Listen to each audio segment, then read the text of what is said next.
Bonsoir à tous et bienvenue dans ce point de l'actualité. Le vice-président de la République a assisté hier à la commémoration du 50e anniversaire de l'indépendance de la Guinée-Bissau et des forces armées du pays. Tiemoko Kone y a représenté le président Alassane Ouattara, une occasion de réaffirmer les bonnes relations de coopération entre les deux pays. Awa Touré. La double cérémonie du cinquantenaire de l'indépendance de la Guinée-Bissau et des forces armées nationales, plusieurs chefs d'État et de gouvernement, au rang desquels le vice-président de la République, Tiemoko Kone, ont effectué les déplacements. Le peuple bissau-guinéen et son président, le général Umaro Sissoco Embalo, ont décidé de célébrer ces deux moments forts de leur histoire. Dans son allocution, le président Umaro Sissoco Embalo a rendu un vibrant hommage à toutes les personnalités qui ont contribué à l'avènement de l'indépendance du pays, avec une mention spéciale à Amilcar Cabral, héros de la lutte émancipatrice. Après avoir évoqué les péripéties de cette lutte et les différentes évolutions du pays sur la voie du progrès et de la démocratie, le chef de l'État bissau-guinéen a remercié tous les partenaires et organismes internationaux qui ont accompagné et soutenu le pays dans son cheminement. Il a par ailleurs salué les efforts conjugués des dirigeants de l'armée et des forces vives qui ont permis à la Guinée-Bissau de retrouver sa place dans le concert des nations. Un autre temps fort de cette célébration, le défilé des différentes composantes socio-économiques du pays et de l'armée. Au terme de cette double célébration, le vice-président de la République, Tiemoko Kone, a regagné Abidjan. Il a été accueilli par le Premier ministre Robert Begrimambé et des membres du gouvernement.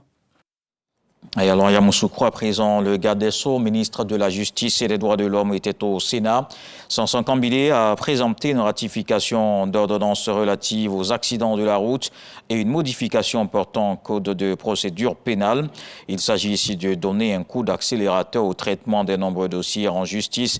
Les sénateurs de la Commission des affaires générales institutionnelles et des collectivités territoriales ont validé les deux textes. Et ici à Abidjan, il y a le professeur Adama Diawara était à l'amphi A de l'université Félix Houphouët-Boigny de Cocody. Le ministre de l'Enseignement supérieur, de la recherche scientifique était face aux acteurs de son département. Il a expliqué la nouvelle loi relative à l'enseignement supérieur, à la recherche et à l'innovation promulguée le 22 mai 2023. Une loi qui vient combler les insuffisances de celle de 1995. Il s'agit entre autres de l'instauration d'une interdépendance entre la recherche, l'innovation et l'enseignement supérieur. Elle vise aussi à renforcer l'autonomie et à améliorer la gouvernance des structures d'enseignement supérieur et de recherche scientifique. Prêt à usure ou margouillat, le mal-être des fonctionnaires. Contracter un prêt auprès de personnes qui appliquent des taux d'intérêt élevés pourrait vous entraîner dans un engrenage de dette. En Côte d'Ivoire est considéré comme tel tout prêt ou toute convention qui ne remplit pas les conditions légales en la matière. Malgré l'interdiction de cette pratique, le phénomène fait tenez-vous bien 72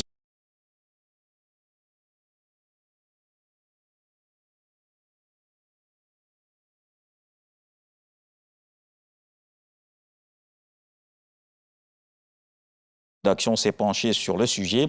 Un dossier à suivre dans le 20h. Dans le reste de l'actualité, la Cour de justice de la CEDEAO rejette les recours de Ousmane Sonko. Elle a jugé ce 17 novembre que l'État sénégalais n'avait pas violé les droits de l'opposant. La Cour ne s'est pas prononcée sur la dissolution de son parti, le PASTEF, et sa radiation des listes électorales dont les avocats demandaient la suspension.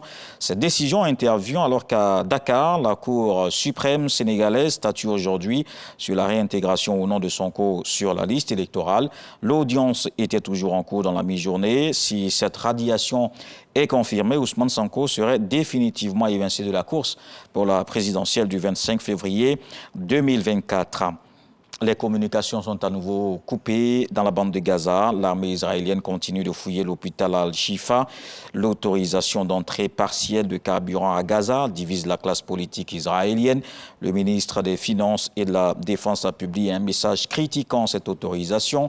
Selon lui, elle est illégale car il n'appartient pas au cabinet de guerre de déterminer la politique et de prendre des décisions stratégiques de guerre. Ce vendredi, le haut-commissaire des Nations Unies en charge des réfugiés palestiniens exprime sa colère. Il est scandaleux que les agences humanitaires soient réduites à mendier du carburant, martèle Philippe Lazzarini. On se retrouve à 20h pour la grande édition. À suivre les infos régionales.